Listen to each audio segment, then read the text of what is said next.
go. It is an 8-game homestand for the Vancouver Canadians. Oh, that's a hard out with the music. I'm Rob Fai. Welcome to Vancouver Canadians Game Day, brought to you by A&B Tool Rentals, as we bring you a full hour of coverage in advance of the Vancouver Canadians and the Boise Hawks. But you know how we do it. We don't just talk minor league baseball. We'll talk Major League Baseball. We'll talk about anything that you want. So, again, the next hour is specifically for you. Now, I feel like I'm old and even saying this. Do you know that this is the 30-year anniversary of the Dodgers winning the 1988 World Series? Remember Kirk Gibson, the home run, Tommy Lasorda running from the first base dugout, everybody losing their mind, Dennis Eckersley. 30 years ago. 30. It's unbelievable. Well, the Dodgers got together down in Los Angeles to, chew the fat and get together and just remember and reminisce. And one of our own was in that room, in that conversation. And he joins me now. It is a guy that you know all too well, KP Wee. KP, how are you, fella? Doing well, Rob. Thanks for having me on the show today. Well, I'll tell you, you're welcome. You're anytime you're welcome. So let's talk about this. You go down to Los Angeles, and all of a sudden you are rubbing shoulders with the likes of Tommy Lasorda and the 88 Los Angeles Dodgers. What were some of the takeaways from that night? Well, Rob, basically this was an event put together by Fred Claire, the general manager of that 88 Dodger team. And the purpose of that was basically to raise money for cancer research. And when Fred Claire, picks up the phone and, asks his players, former players, that is, to come out and support this worthy cause, a lot of them, couldn't say no. I mean, because of the relationship that Fred, has had with these former players over the years. What I understand is from hearing them talk is how, Claire was not, he wasn't like a GM player. He wasn't like that kind of relationship with those guys on the team, whether it's Hershiser, whether it was the backup catcher, whether it was like a utility infielder. Claire, the general manager, treated everybody as a friend. He looked out for them. It wasn't just, the typical GM-player relationship or boss-employee relationship. So, okay, but hold on. Sure. Fast forward 30 years. Do you think that kind of a relationship can still take place? You mean in today's game? In today's game. I would have to say that's something that was talked about amongst those guys, but I would say probably not, because, if a pitcher these days, has a sore shoulder, he's not going to go out on the mound. He's going to call his agent and say, hey, I'm not going out today to pitch. This is a contract year for me. I think, this is my opinion, and just from hearing what others have said, in today's game is more about, it's more a business. I understand it always has been, but more and more it's a business. It's like a pitcher is an investment. You hear that all the time, team commits X millions of dollars on a pitcher for 7 years, let's say. That's an investment. You don't want to, ruin his arm. You want to have strict pitch counts, maybe an extra day off if something's not right, or even miss a start here and there. And for position players, same thing. It's like players might I don't want to say go on a DL, but might just miss a game because of fingernail problem, or you know what I mean.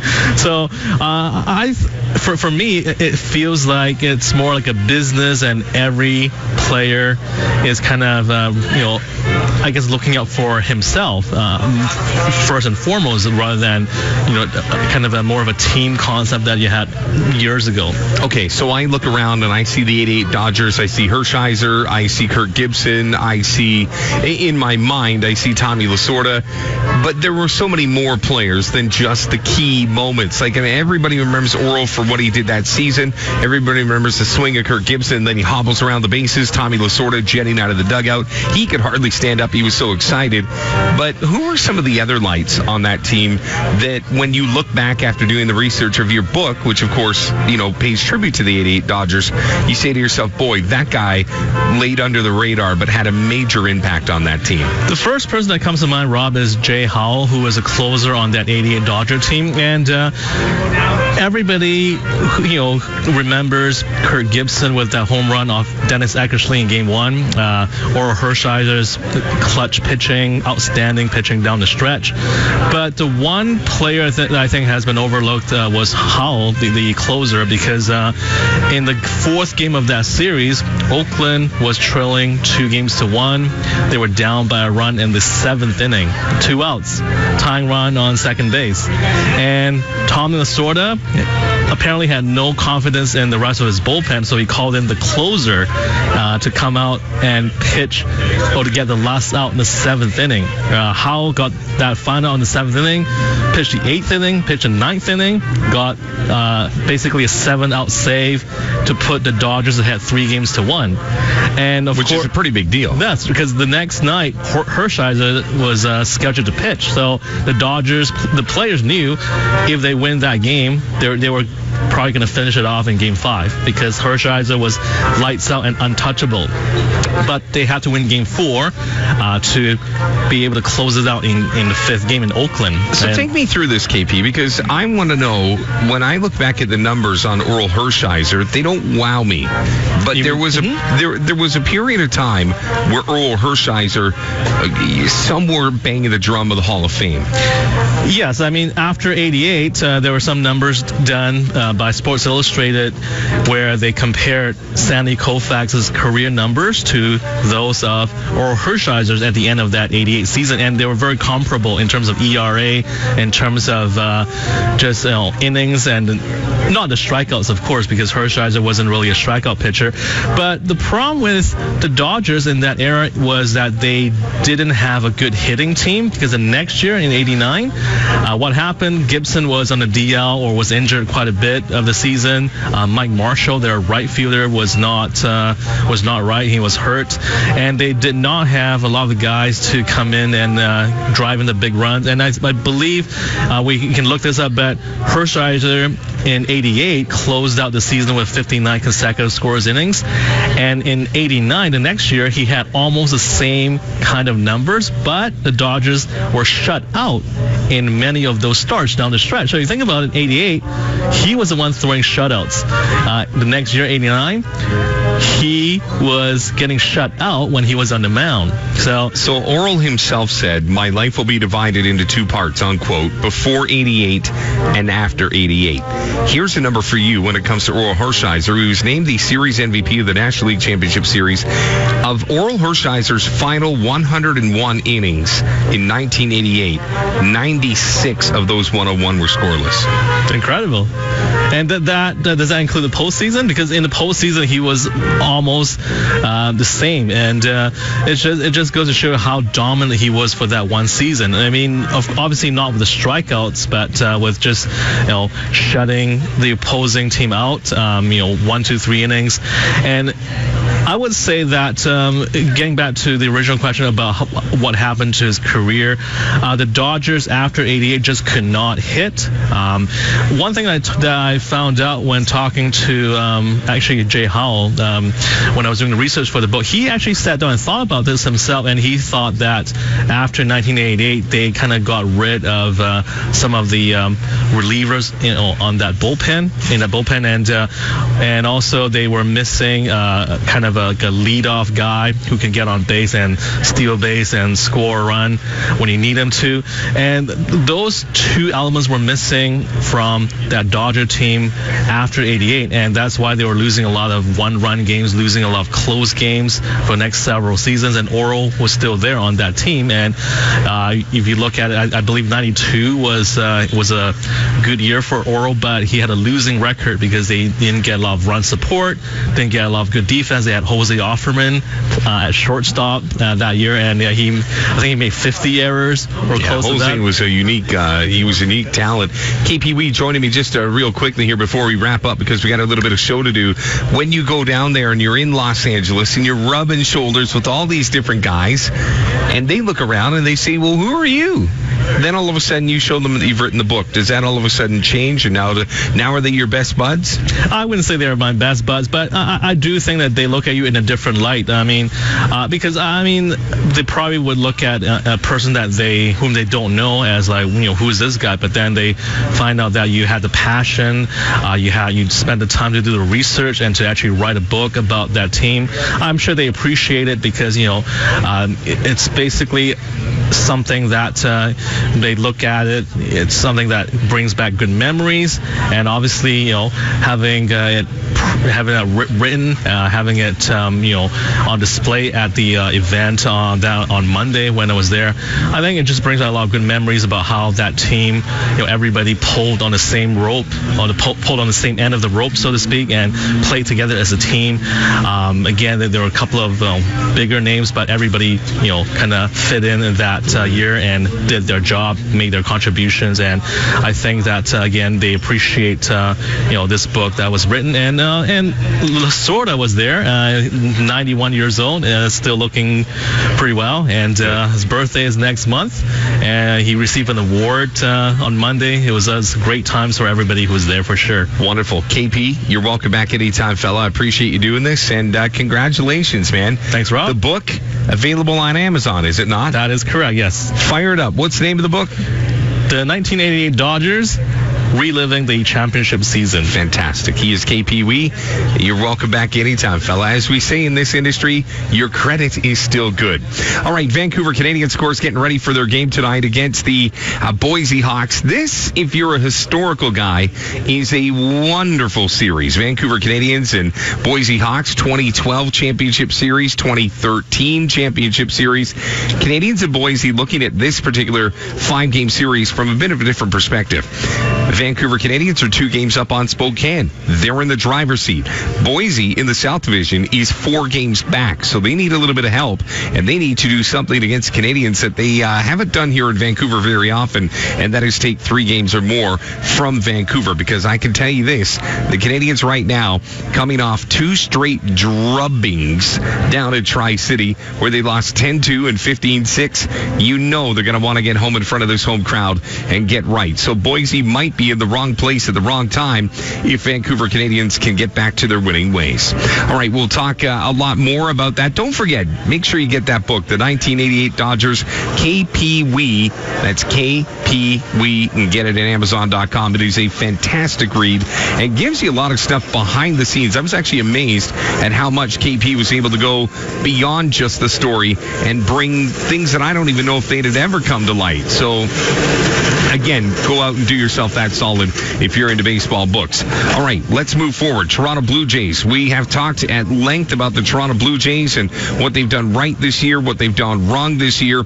But and I don't want to steal Tom Mayenek's thunder here, but we look at the business right now of the Toronto Blue Jays, because they had Ryan Borucki getting ready for a start tomorrow against Jake Arrieta of the Philadelphia Phillies. That game is set for, of course, and by the way, it's the free game of the day on MLB TV. Borucki 2-3 with a 4.27. Jake Arrieta 9-8 with a 3.25. Decent pickup. But a lot of people right now from the business of the Toronto Blue Jays are trying to figure out how they're going to market this team in 2019. Because, and again, we can say that we've seen this a little bit in Vancouver, is when you have a team that is going through a rebuild, when you have a team that is struggling, you're trying to sell the future. So all of a sudden your billboards go from, the older guys, maybe guys that have been there, done that, and helped you get to the bright lights, to the future. So who is the future face of the Toronto Blue Jays from a business perspective? Because you look at guys like Russell Martin, Troy Tulowitzki, Josh Donaldson, Marcus Stroman, Aaron Sanchez, Kevin Pillar. That essentially is the nucleus of what the Toronto Blue Jays have been trying to sell you for the last couple of years. But if you wanted to maybe think ahead as to who the next 2 or 3 big names are, obviously Ryan Borucki is going to be one of those guys that come to name. The other one isn't yet a Toronto Blue Jay, and this is why I bring it up, because you want to sell Vladimir Guerrero Jr. You want to sell Vladdy Jr. in a Toronto Blue Jays uniform. But there are a lot of people speculating that Vladdy is going to start next season at AAA Buffalo. If I'm the Toronto Blue Jays, from a business model, I got to move him up coming out of spring training next year. Would that not be the play? I mean, the reality is if you're going to turn this team over, i.e. Josh Donaldson, i.e. Marcus Stroman, or at least you're going to make a couple of moves in the offseason that do change the face and now you start to sell the future, is that not a move that you would make? I mean, you can sit there and say, I'm trying to maximize my return on investment. I want to make sure that I can control Vladimir Guerrero Jr. as long as I can. But again, this is twofold. This is not just insert manager's name for next year into the lineup and say, okay, who's your guy? Well, we need Vladdy. It's not just on-field stuff. The business of the Toronto Blue Jays needs Vladimir Guerrero Jr. It needs Vladimir Guerrero Jr. more than the on-field Toronto Blue Jays do. On-field Blue Jays, they want to control him. They want to keep him as long as possible. But I just think if I am the guys that are making the posters, doing the branding, doing the community relations, doing all of the media stuff that comes with Toronto, I got to go into the office of Mark Shapiro and Ross Atkins and at least plead my case. They may tell me to get out and what the heck do you know? But I've at least got to think of that as a possibility. That if I'm the Toronto Blue Jays and I'm Rogers Communications and I've got that guy ready to come up and put butts in seats, I make that move. It might not be the best baseball move. It might be a move that comes a little prematurely, but it is a move that from a marketing standpoint, I think you just absolutely have to make. I mean, think about it. Next year, no Josh Donaldson and no Vladimir Guerrero Jr.? I mean, I'm sorry. I love Justice Smoke as much as the next guy, and I think that Randall Gritchett's got himself a pretty good season, and, blah, blah, blah. But that's all it is blah, blah, blah. It's B-list moves and B-list returnees. The only guy in Vancouver right now, in Toronto right now, that can immediately move the needle is that man right there. It's got to be Vladimir Guerrero Jr. They have to move him up. They have to make sure that they can get that guy in a major league uniform so that they can put him on every billboard, every street sign, every program book, every pocket schedule, every web update, every Facebook page, everything. He's going to have the dreadlocked one.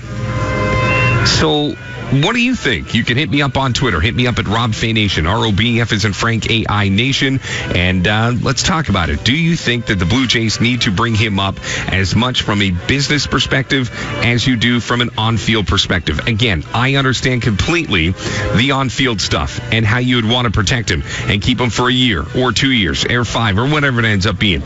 But the business model of the Toronto Blue Jays cannot afford to sit around and watch Vladimir Guerrero Jr. even for another month in Buffalo next season. Sure, want him to finish out the season right now? No problem. But he cannot not be in Toronto for opening day in 2019.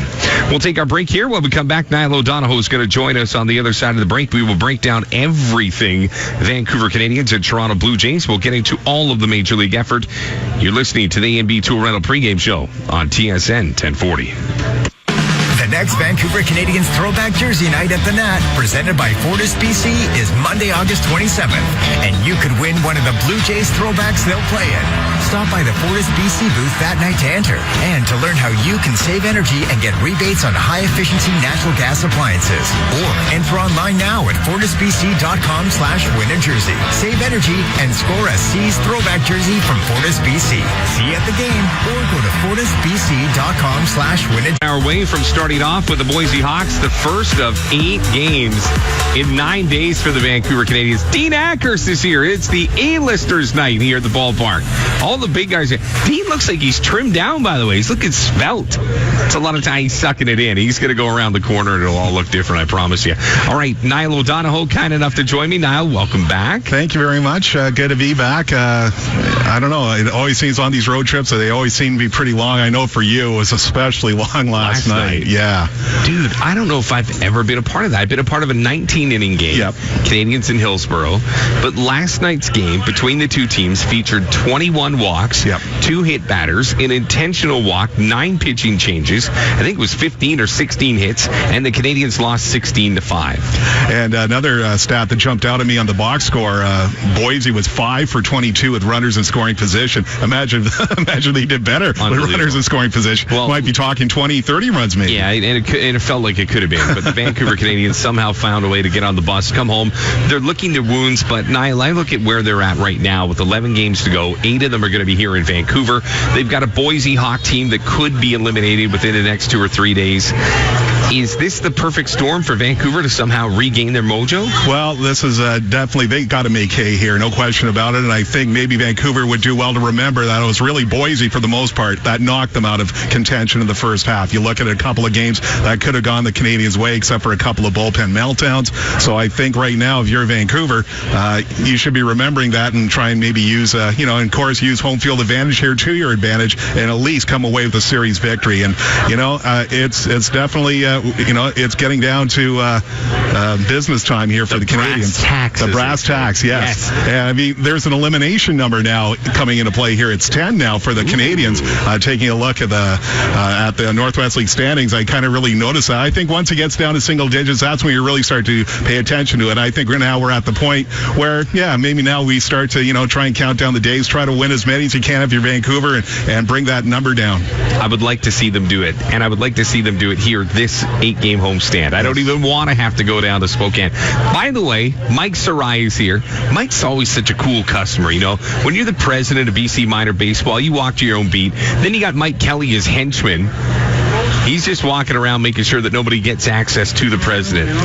They've done a good job. We talk about the Little League World Series, and I know that that's not their deal, but at the same time, baseball in BC's done real well. Pretty impressive what the kids from Wally were able to do. Yeah, very good stuff. I mean, they certainly did Canada proud, no question about it. It was great to see the locals do very well here, and of course, representing nationally. And it was great to see, come away with a couple of victories and really a strong performance. I mean, it's not easy when you go up against a powerhouse like Puerto Rico and the States and that sort of thing, but Canada certainly did well for themselves, and they've done Canada proud. So what do they throw from? A regular mound is 60 feet 6 inches. At the Little League World Series, what are they throwing? From 40, 45? I mean, not to put you on the spot, but I think they do the conversion, and the conversion is if the kid's throwing 60, he's actually throwing like 75 because he's closer, and the reaction time. I mean, it's amazing to me that these kids at this age, at 12 years old, are able to play baseball at that skill. It's a talent. They can still hit the ball a ton and throw curveballs and change-ups and whatnot. I mean, I know they try to, maybe keep the kids away from the, the real heavy stuff like sliders that could do damage to your arm. But, I mean, the fact that they can bring the heat even at that young an age, I mean, it's pretty impressive. I used to try to throw heat back in those days with the Burnaby Bees, taking on the mighty Delta Dodgers, the Ridge Meadow Cardinals. I don't know, man. Those are the days. That's junior baseball. That's when you get 19 to 21 years old. I didn't realize at 19, 20, and 21, your career's already done if you're not signed or drafted. Right. A little bit of pressure, but I noticed the Premier League. I noticed what BC Minor Baseball is doing as well. I mean, I sit here and I say to myself, that next wave of talent, when they come out here to Nat Bailey Stadium and see guys that are throwing 88, 92, 94, 95, like Will McCaffer, for example, the bar's been raised, has it not? I mean, I remember when you were a kid, if you threw 90, you were the guy. Yeah, exactly. Now 90s, probably in the lower 40%. Yeah, well, they're saying, I guess, what is it? The average fastball, I've been reading stuff about this from Baseball America. It's usually considered maybe 92, 91, 92 is considered quote-unquote average. Of course, back in the day, 90 was really, impressive stuff. Well, they said if you threw 90, there'd be scouts that'd be knocking at your door because they'd want to talk to you. But nowadays, I don't know. And I don't know how they do it. I watch Will McCaffer pitch. Of course, he's from the North Shore Twins, and I get a little nervous, and I don't want to get all mechanical on the radio because somebody driving around is going to be like, well, I can't see it, so what are we talking about here? But you see so many different styles of pitching, and I don't want to call it regional, but I look at the Latin kids, for example, those in the Dominican, the Venezuelans, free and easy. They throw hard, and it looks like they're just having a catch with their dad or on the street somewhere.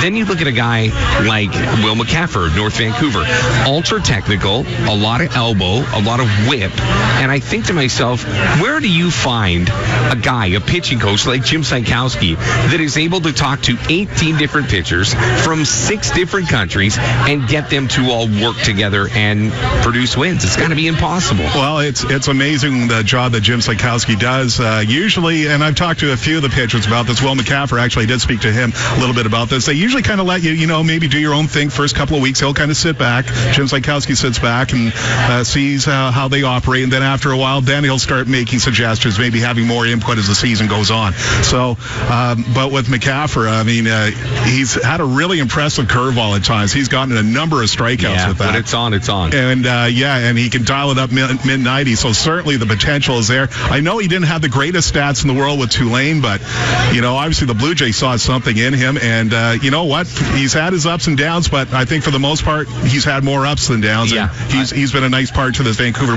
Canadians bullpen this year. I couldn't agree with you more. Adam Loewen is trying to make yet another comeback. Yeah. Comeback number 4. Unbelievable. Now, you want to talk about some of the great players that have come out of the Northwest League, or out of BC going towards the bright lights of the major leagues. Do we put Adam Loewen in that conversation? I know he was drafted high, same round as Jeff Francis, 4th overall. There was rumor that he was going to go number 1 to the Pirates, but something got, screwed up when it came to the agent and the dollars and the money wasn't right. But when we look back, is Adam Loewen of that ilk? I would say so. And let's not forget, he also tried to make it in the majors as a position player, and he did. I was actually in attendance when he hit his first Major League home run with the Toronto Blue Jays back, I believe it was 2011. Very nice. But I do remember that, wearing number 39. So, I mean, that was pretty cool. He was able to do that. I know he's had his share of ups and downs, but I think so. I think, really, if you made it to the major leagues and, you're still able to take so many cracks at it, I'd have to say he's got to be in the conversation. Jeff Francis is in the conversation. Ryan Dempster's in the conversation. But there was this second tier of baseball player to have made it to the major leagues from British Columbia, but never had the chance to stick. I mean, if I want to go positionally, you could talk about a guy like Simon Pond. Yes. A guy that had a cup of coffee in the major leagues with the Toronto Blue Jays, which might have been a blessing, might have been a curse. There are a handful of guys that are... I don't know if they get the respect. Like, I look at a guy like Kevin Nicholson, if you want to pull the lens back even a little bit further. But then you look at these guys like Adam Loewen, and you look at the, handful of guys that are kind of that second cut.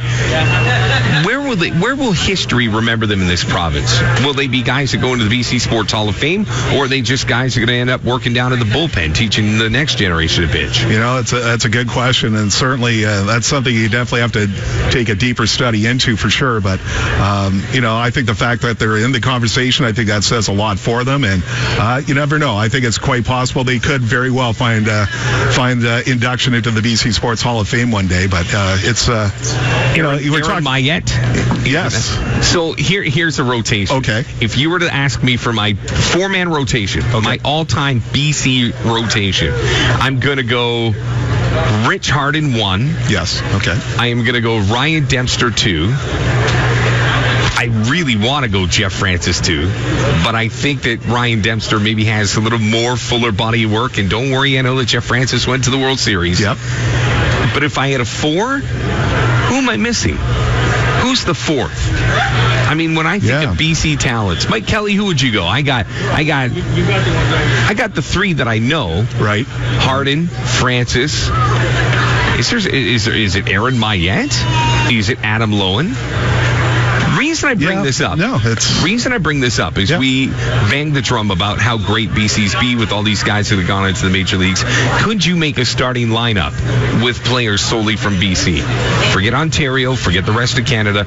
Could you go around the horn? Trust me, don't get me wrong. There's no problem with having Larry Walker in right field or Jason Bay in left field. Or Brett Laurie. I mean, you could. You know what? One day you and I should do that. We should. We'll grab a couple of beers and we'll make the starting 9 for this province, their all-time Major League Baseball team.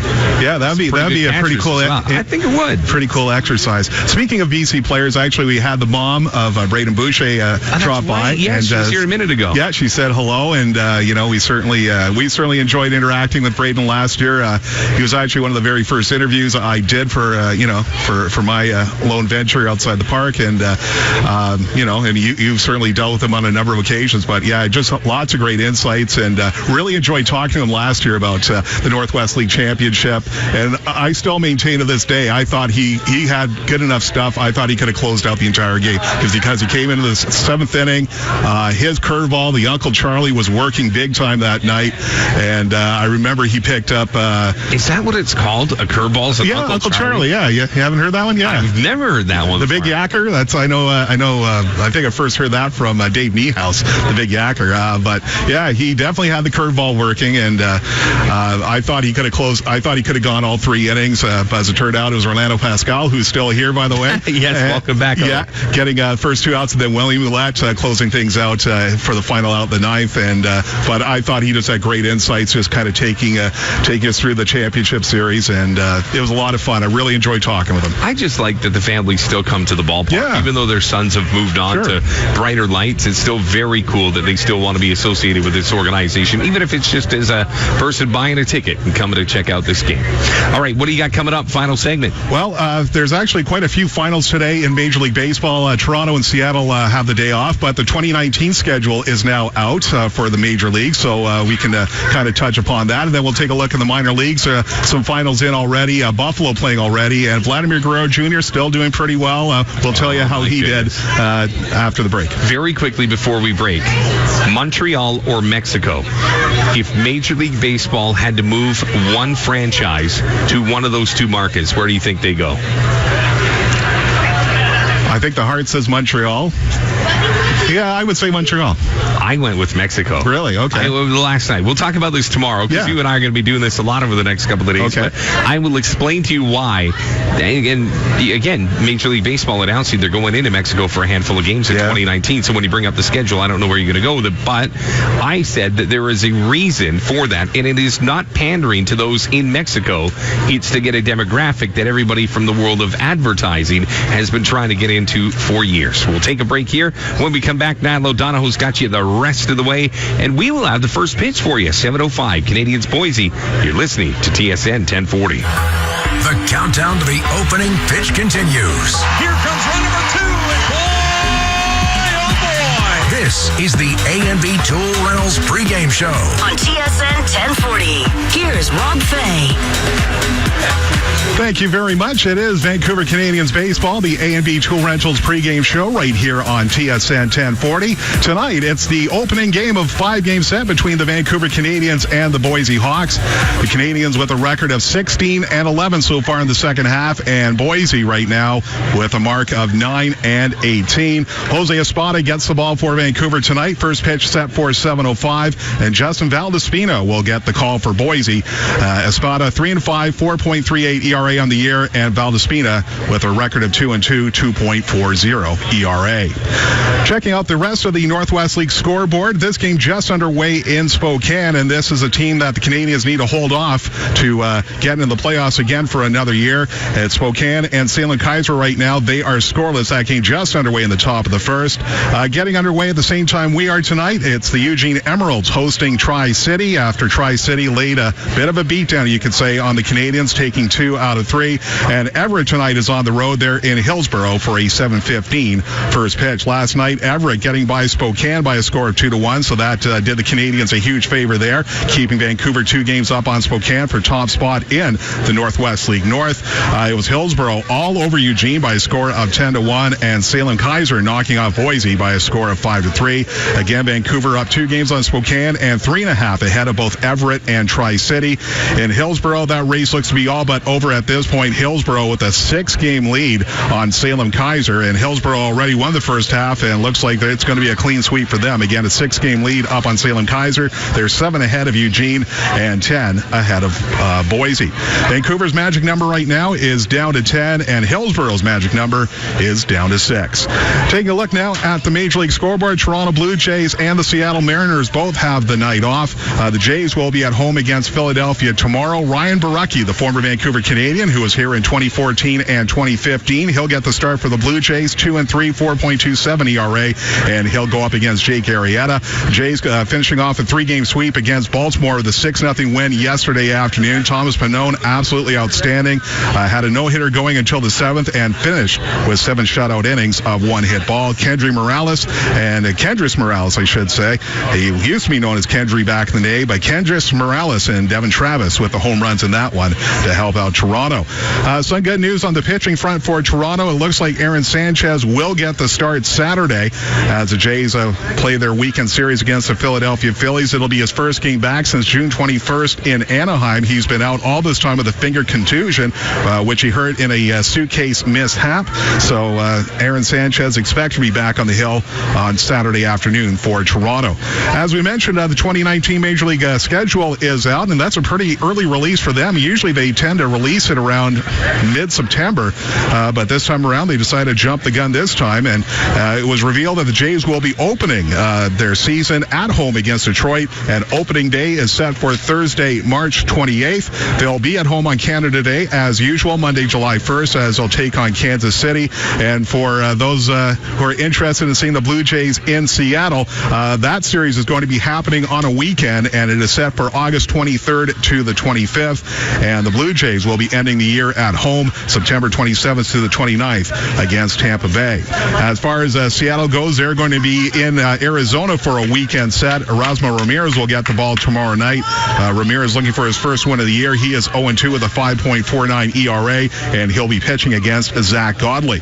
As far as the Mariners go, their 2019 season, they're going to start it earlier than everybody else. Them and the Oakland A's will be going at it in Tokyo Wednesday, March 20th. That will be the first of a 2-game series, and then the Mariners will be back home on March 28th as they'll take on the Boston Red Sox in a 4-game set at Safeco Field, or whatever it's going to be known as at that point, because I believe the the naming rights will be up for grabs again, but we can call it Safeco Field for the time being, and that's when their season will start. As far as Safeco Field goes, March 28th, a 4-gamer against Boston, and they'll actually end the season at home as well against the Oakland A's September 26th to 29th. Okay, taking a look now at the rest of the Major League scoreboard. A fairly light night today. Actually, quite a few afternoon games already in the books. Boston shutting out Cleveland by a score of 7-0 at Fenway Park. Philadelphia winning in Washington by a score of 2-0. Detroit beating the Chicago White Sox at Comerica Park by a score of 7-2. San Francisco Giants upending the New York Mets by a score of 3-1 in the Big Apple.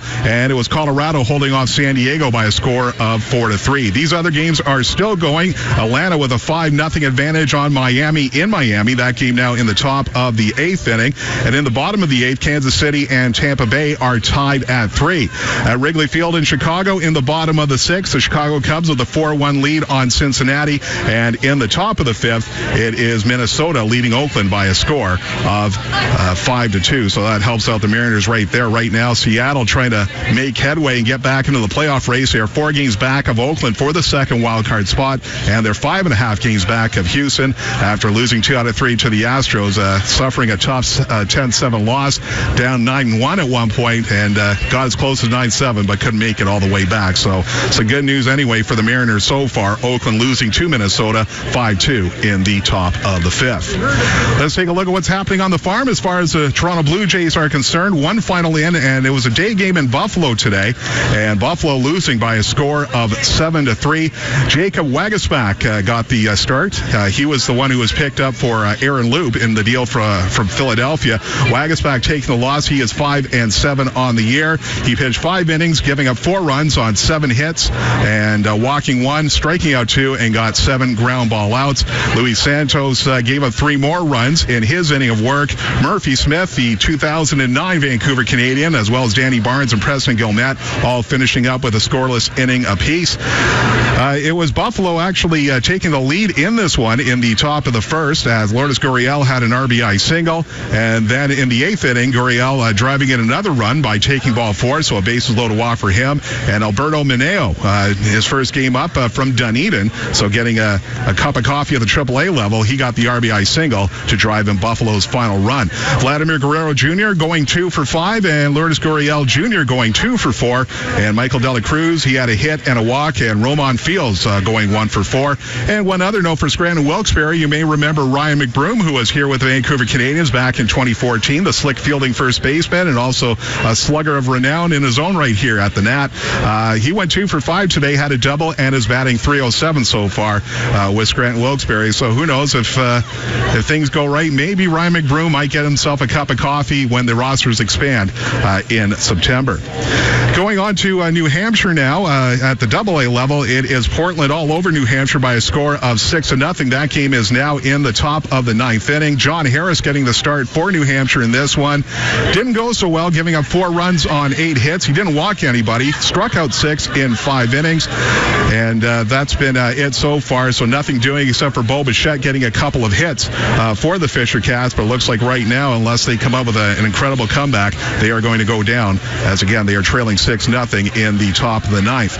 Anyway, as New Hampshire is hoping to cut down their magic number, as it stands at 4 right now, as they are looking to clinch a playoff spot. They still have a 3-game lead pending other action, of course, in the Eastern League's Eastern Division. So right now, New Hampshire still in good shape to make the playoffs. And one other piece of news as far as New Hampshire is concerned, they had 6 players named to the Eastern League All-Star squad.